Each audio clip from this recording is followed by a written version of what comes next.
Daniel 9, verso de número 23. Glória a Deus. Quero trazer uma mensagem simples nesse texto. Glória a Deus. Porque o que eu quero falar é concernente ao nosso Salvador. Amém? Eu poderia trazer aqui uma mensagem de escatologia, quer dizer, sobre o estudo do fim dos tempos. Amém?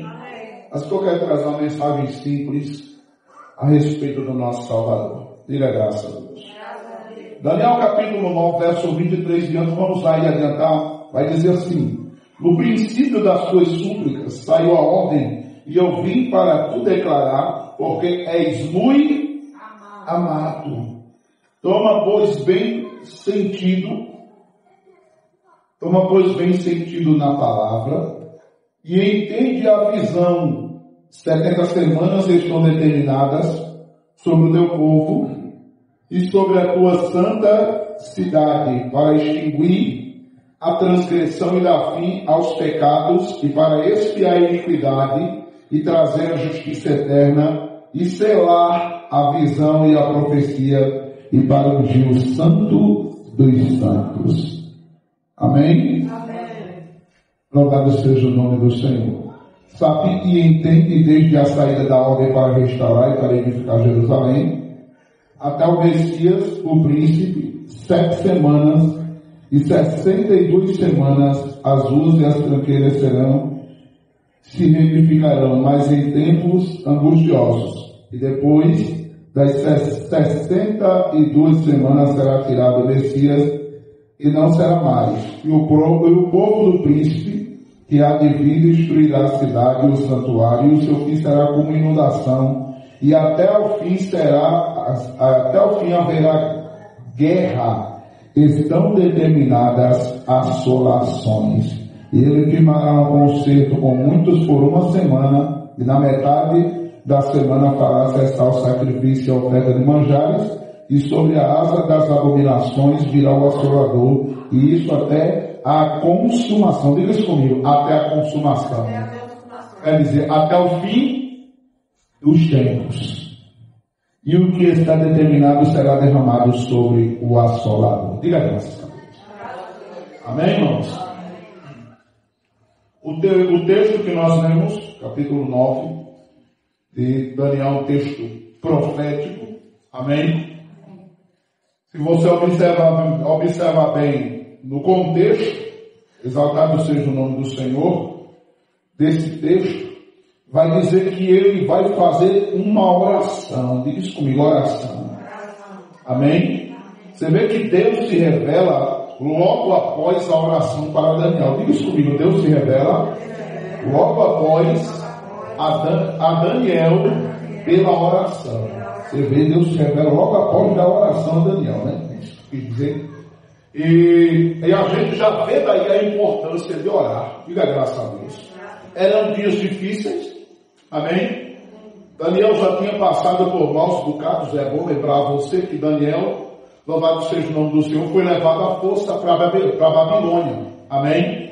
Também foi tomado à força para servir de sábio, para, louvado seja o nome do Senhor, na comissão, né, do reinado de Nabucodonosor. Ele foi tomado à força para servir de sábio ali. Foi ameaçado de morte. Amém? É sempre bom lembrar essas fases de Daniel, que não foram fases difíceis. Diga graças a Deus. Às vezes Deus cria situação. Amém? E a gente não entende. Não é isso? Como diz um louvor, ele complica, descomplica e explica porque complica. Amém? Mas Deus permite certas situações com propósito. Deus não permite nada sem propósito. Diga graças a Deus. Às vezes a gente está em um estado, a gente às vezes está de uma maneira que a gente não consegue enxergar, às vezes, um palmo diante da gente, daquilo que pode nos gerar dores, gerar complicações para a gente não consegue enxergar, e às vezes Deus permite para que a gente venha saber. E a misericórdia, que quando Deus fala, está falado. Diga graças a Deus. Não podemos duvidar daquilo que Deus tem falado e daquilo que Deus tem mostrado. Mas Deus permite tudo com um propósito, amém? Foi ameaçado, livrou-se da ameaça por intervenção da parte de Deus. Logo depois disso, depois do livramento através de uma visão, os amigos dele, Sadraque, Mesaque e Abednego, foram lançados numa fornalha, e daí para frente foi rogando dele a misericórdia.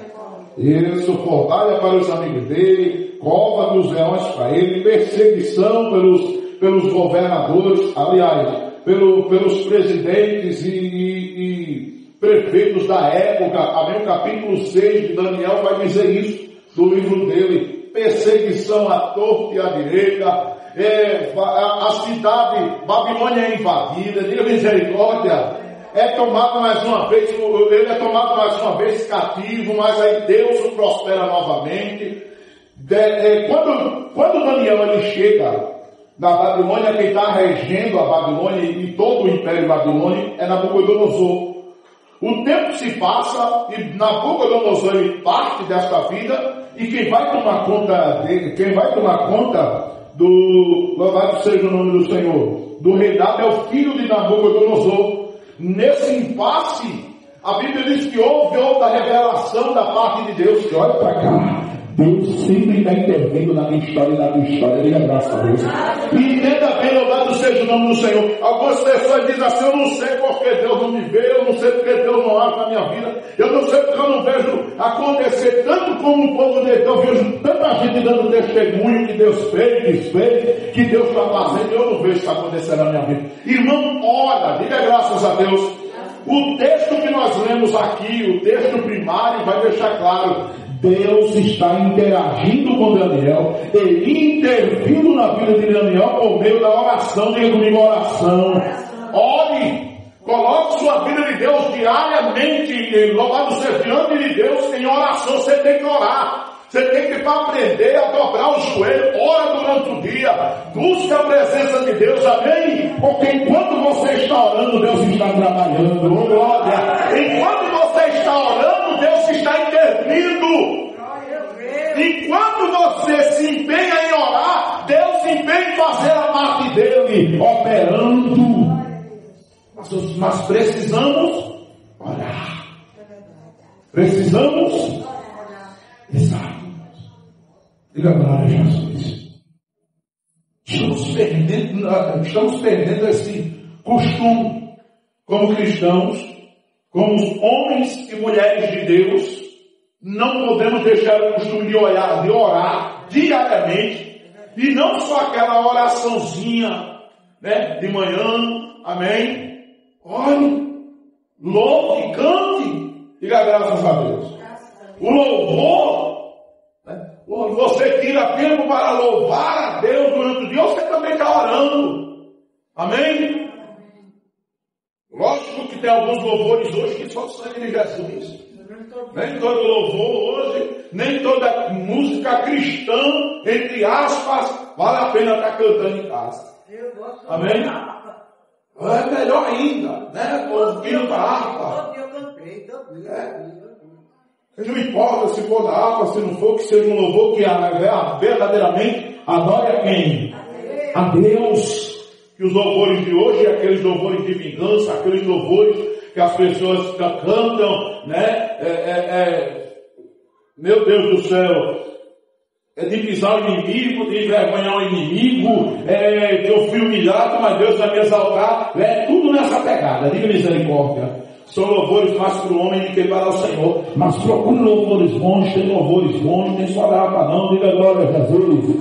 Tem louvor bom, irmão, tem louvor maravilhoso por aí. O louvor também é uma forma de oração. Além de tudo isso, louvado seja o nome do Senhor, nós também temos, bendito seja Deus, o jejum. Amém? O jejum também é uma forma de oração. Bendito seja, pense numa arma de oração, é o jejum. Diga graças a Deus. Pense, a tua vida espiritual ela dispara em milhões quando você aprende o valor do jejum, o que é jejuar, o que é, louvado, se entregar no jejum ao Senhor. Diga graças a Deus. Busque Ore, porque enquanto você ora, Deus trabalha. Enquanto você ora, Deus age. Enquanto você ora, Deus está dando livramento a alguém. Enquanto você ora, Deus está movendo céus e terra. Louvado seja o nome do Senhor, mudando a história. Amém? E a teu favor. Aleluia. O capítulo 9, ele é recheado da oração. E enquanto Daniel orava, Deus estava trabalhando. Amém? Perseguições, ameaças de morte. Capítulo 6 ele está sendo perseguido. No mesmo capítulo 6 ele é lançado na cova dos leões. Armam uma cilada para ele. E daí para frente ele atravessa o tempo do reinado de Nabucodonosor, de seu filho. E, amém, chega finalmente ao reinado de Assuero. Se não me foge a memória, louvado seja o nome do Senhor. Diga graças a Deus. E bendito seja o nome do Senhor de Assuero, não. Glória a Jesus. Exaltado seja Deus. Aleluia. É Assuero mesmo. Diga glória a Jesus. Daniel foi um homem que atravessou gerações. Diga comigo, atravessou gerações. Viveu muito. Amém? Se você ler aqui no capítulo de número 9, o verso 1, ele já está, louvado seja o nome do Senhor, vivendo o reinado do filho de Assuero, Dário. Diga glória a Deus. Nabucodonosor, o filho, lembrando que o filho de Nabucodonosor não passou muito tempo no reino. Amém? Ele foi rebelde a Deus e Deus, tirou-lhe do trono ligeiro. Diga graças a Deus. Como ele mesmo diz em Daniel 2, versos 21 e 22, ele, louvado seja o nome do Senhor, ele coloca rei no lugar, ele tira rei do lugar, ele estabelece e ele mesmo arranca de lá. Diga graças a Deus. Porque Deus tem um controle de tudo. Diga comigo, o controle de tudo. Ele não intervém muitas vezes, por causa que ele mesmo estabeleceu que o homem, amém, vivesse pelo seu próprio raciocínio. Seu próprio raciocínio. E fosse responsável pelos seus próprios atos. O homem é responsável pelos seus próprios atos. Por isso que muitas vezes ele não intervém. Mas aonde há oração, diga isso comigo, oração e fé verdadeira. Oração sem uma fé verdadeira também é mesmo que nada. Pela misericórdia. Precisa ter uma fé verdadeira. Oração não é chave de vitória. Diga glória a Jesus. Chave de vitória é fé. Amém? E uma oração feita com fé, eita glória, meu Deus. Muda tudo. Diga graças a Deus. E é aqui, depois de ter passado damas, que ele vai profetizar, que ele vai receber uma grande revelação e para me adiantar, que eu estou sem tempo, diga graças a Deus. Depois de uma oração, Deus vai revelar a ele os dias de Cristo. Diga comigo, os dias de Cristo. Exato. Amém? 700 anos antes.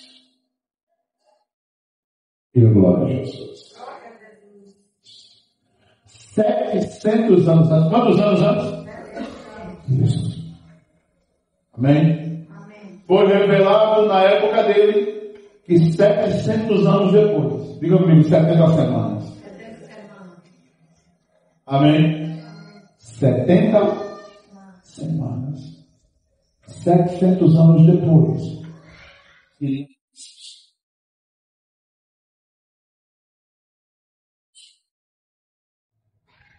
Amém? Parece os dias de hoje. Primeiro que eles estavam vivendo como escravos.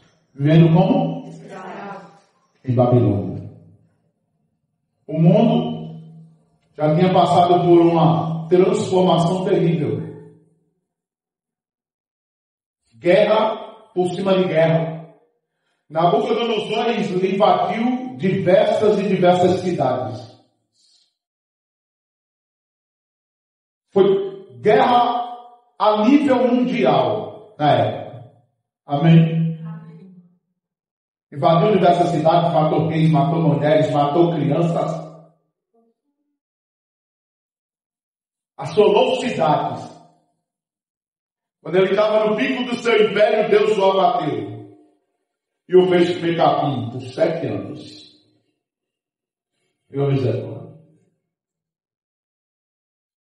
Quando ele levanta depois dos 7 anos, ele está, louvado seja o nome do Senhor, em estado de loucura, na visão de quem via Nabucodonosor, peludo, unhas enormes, comendo capim, e a insanidade havia tomado conta de Nabucodonosor. 7 anos depois, Deus o restaura e ele se converte. Vai ter glória aí.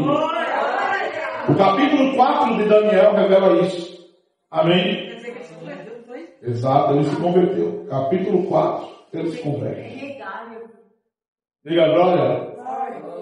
Logo depois, bendito seja o nome do Senhor.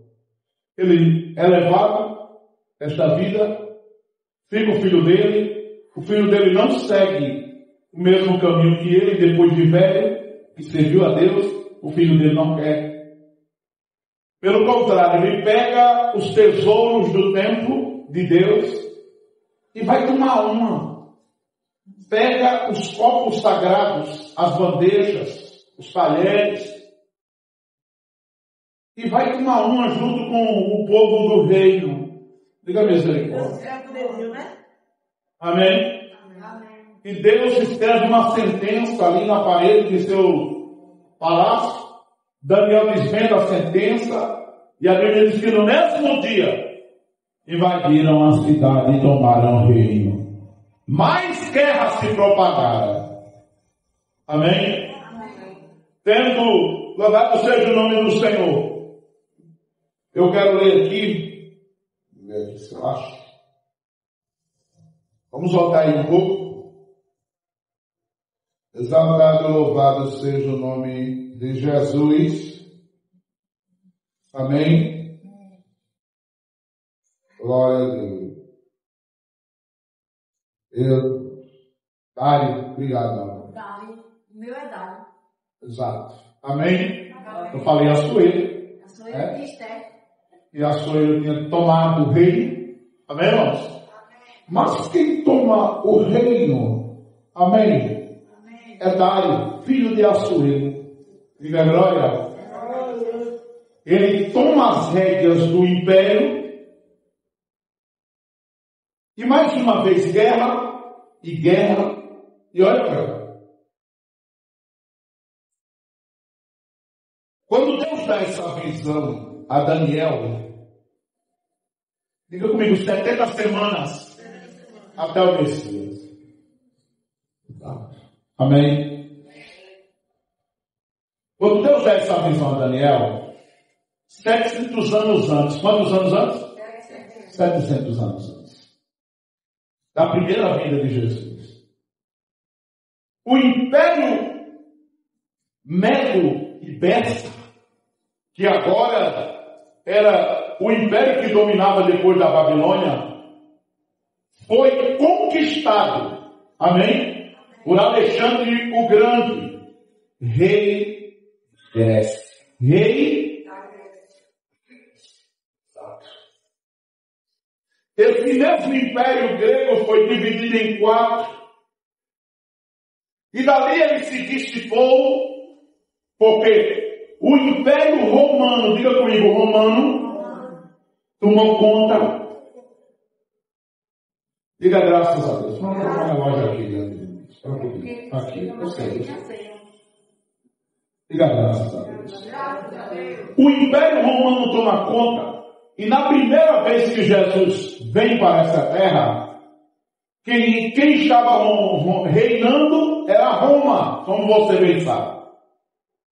Quando Jesus nasceu, quem estava ali governando a região? Herodes. Quem? Herodes. Isso.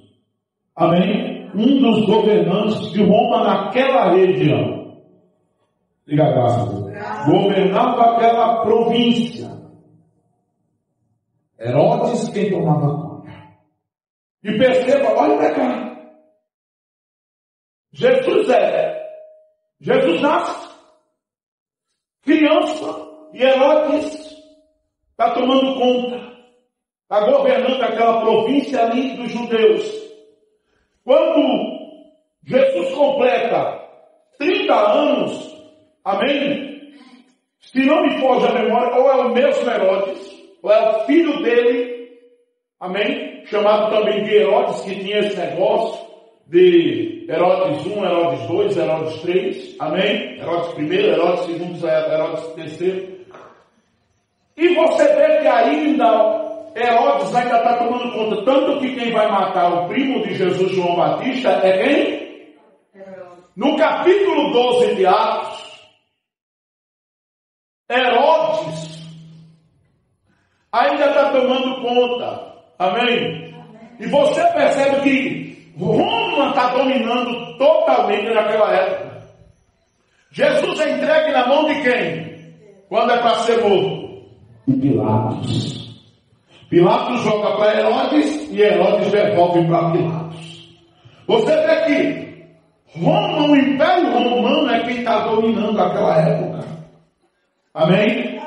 Cumprindo o que foi profetizado, o que foi revelado a Daniel. 700 anos, quantos anos? 700 anos antes. E graças a Deus. Olha para cá.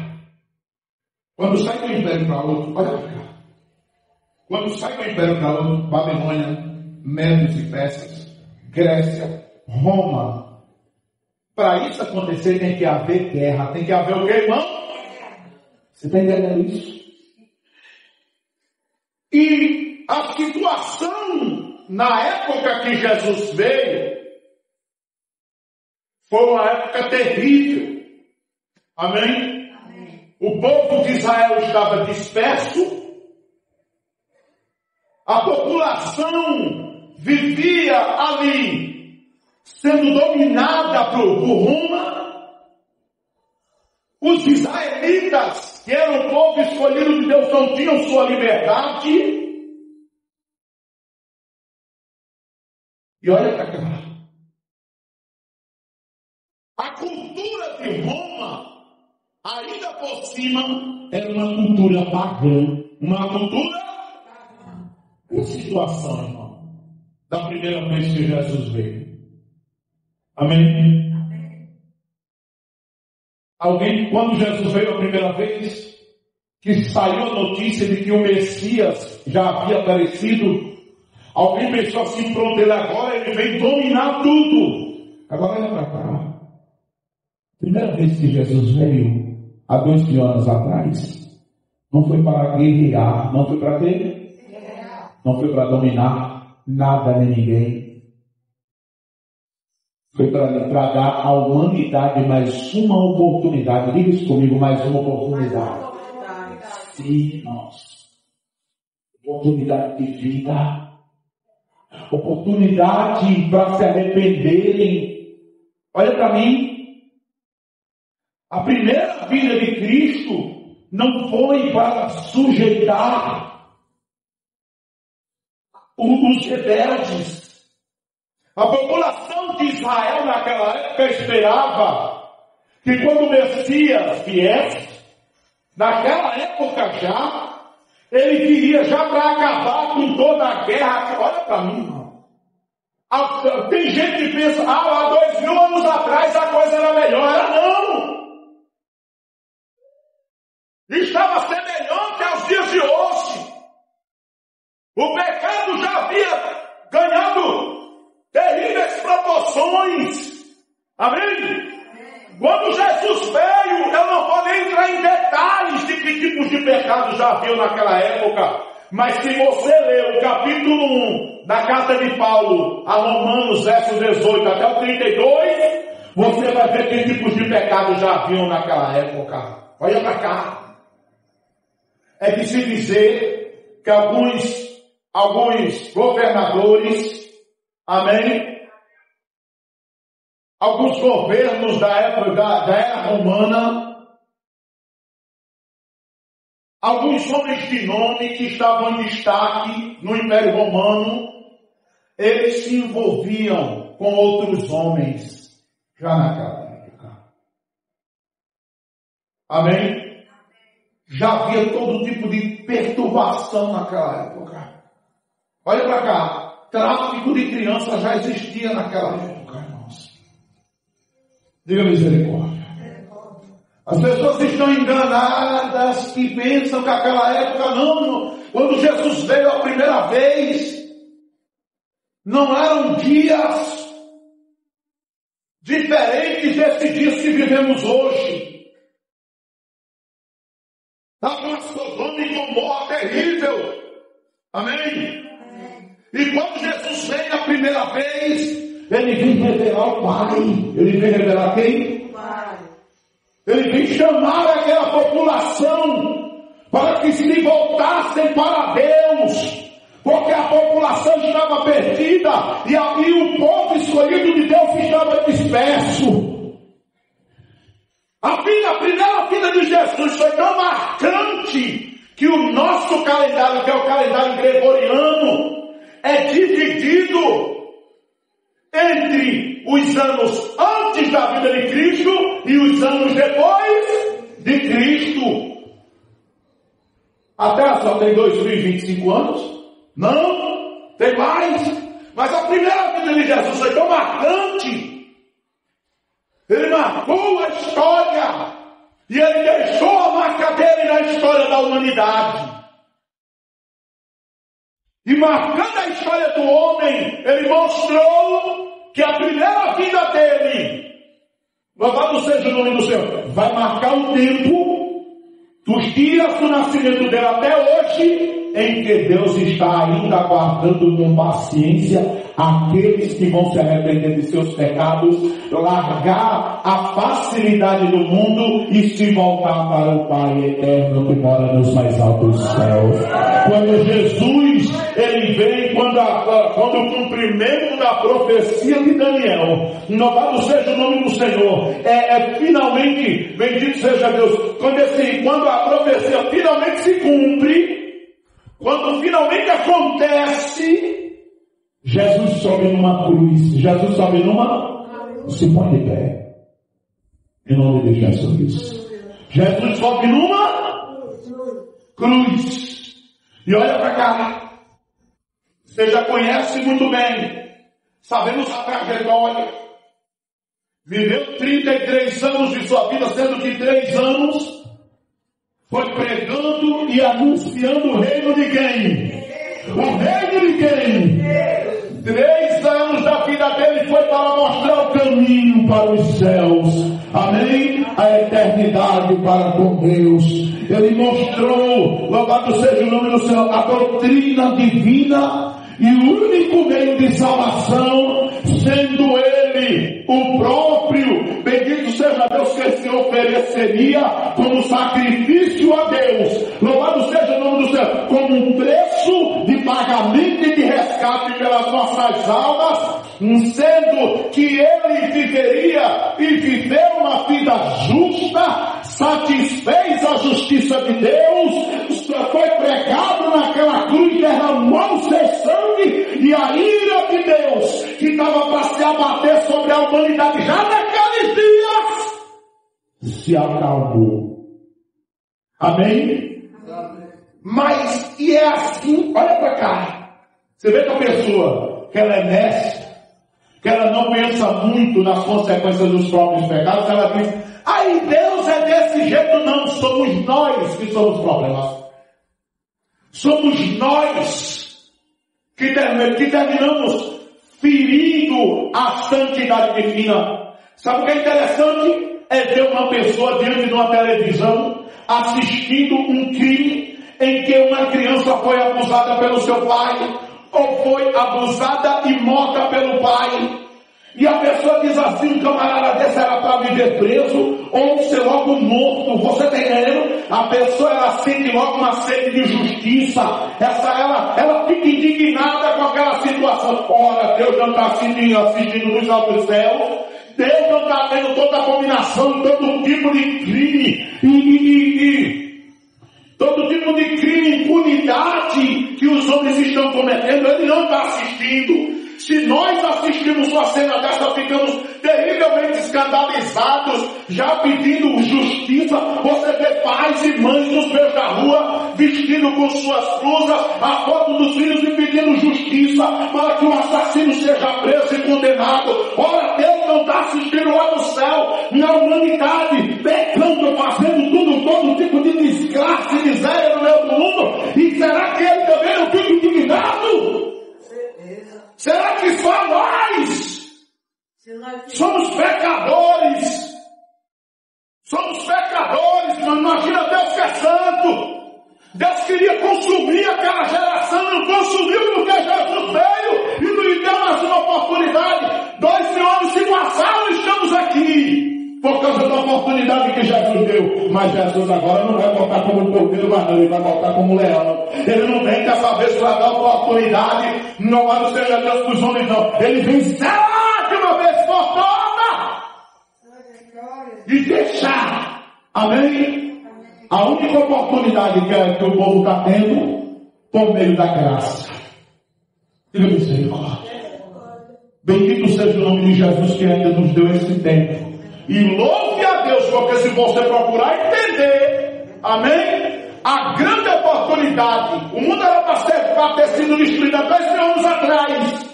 Mas Deus preferiu enviar o Filho dele para não fazer isso e dar mais tempo para a humanidade. Diga misericórdia. Mas nesse fim do tempo, de acordo com a profecia de Daniel, não vai ser desse jeito não, viu? Amém? Que possamos ficar firmes. Diga graças a Deus, porque no meio disso tudo, Ele não vem só para cumprir juízo não, Ele vem também para buscar uma igreja. Um povo seu, zeloso de boas obras, seja Deus.